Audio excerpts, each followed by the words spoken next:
In today's video, I'm going to teach you how to manage views in Zendesk support.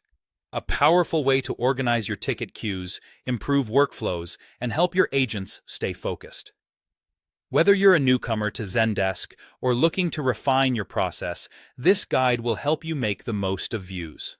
So, let's dive straight into it.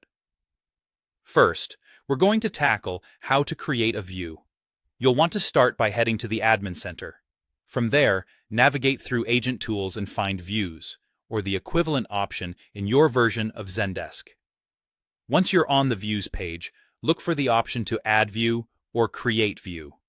When creating a view, it's important to set up the fields thoughtfully. Give your view a clear and concise title. This helps everyone understand its purpose at a glance. While adding a description is optional, it can be quite helpful for others who might use your view. Next, you'll need to decide on the view's availability. You can choose whether it's visible only to you, to agents in specific groups, or to all agents, depending on your needs. The next step involves adding conditions.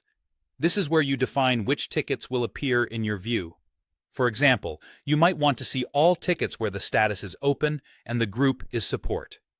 After setting your conditions, you'll want to choose the formatting and display options. Decide which columns you'd like to show, keeping in mind that you can display up to 10. Also, set the sort order and how you want to group the information. Once you've set everything up to your liking, click Save. Your newly created view will now appear in the list for those who have access to it. Now, let's move on to how to edit, clone, deactivate, or delete a view. If you need to make changes to an existing view, go to the Views list, locate the view you want to edit, and click it. Alternatively, use the Actions menu to select Edit View. From there, you can modify the title, conditions, formatting, or availability. Don't forget to save your changes once you're done.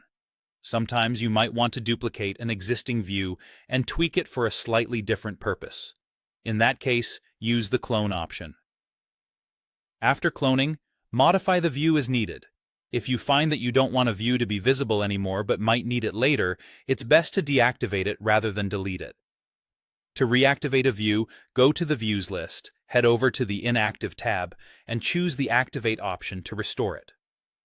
Finally, if you decide you no longer need a view, you can delete it. Just remember that this is only possible if the view is inactive. Head to the Inactive tab, select Options, and then choose Delete View. Keep in mind that deleting a view is permanent, so make this decision carefully. By following these steps, you'll effectively manage your views in Zendesk support, streamlining your workflow and keeping your team organized. Thanks for watching, and be sure to look out for more tips and tricks to enhance your Zendesk experience.